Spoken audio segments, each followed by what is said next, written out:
والقواعد من النساء اللاتی لا یرجون نکاحا، اور وہ عورتیں تمہارے میں سے، تمہاری خواتین میں سے کہ جو اب بیٹھ رہی ہوں، یعنی لا یرجون نکاحا، اب وہ نکاح کی امیدوار نہ ہوں، ایک خاص عمر سے گزر چکی ہیں، اب کوئی نکاح وغیرہ کرنے کا سوال نہیں ہے، بیوہ ہیں یا کچھ اور جو بھی معاملہ ہے، لیکن یہ کہ بہرحال اب معمر ہو چکی ہیں،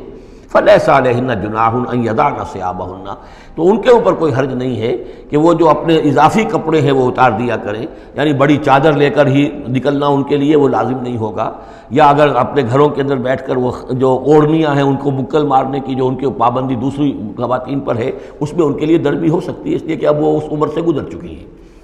والقواعد من النساء اللاتی لا یرجون نکاحا فلیس علیہن جناح ان یضعن ثیابہن غیر متبرجات بزینہ،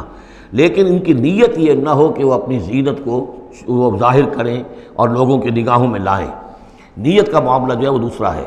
وَأَن يَسْتَعْفِفْنَ خَيْرٌ لَهُنَّ، اور اگر وہ اس معاملے میں احتیاط ہی کریں تو بہتر ہے، اس رعایت سے فائدہ نہ اٹھائیں تو بہتر ہے، اس لیے کہ شیطان جو ہے وہ ہر وقت طاق میں لگا رہتا ہے، نہ معلوم کس وقت کس کے دل میں کیا خیال پیدا کر دے۔ واللہ سمیع علیم، اور اللہ سب کچھ سننے والا اور جاننے والا ہے۔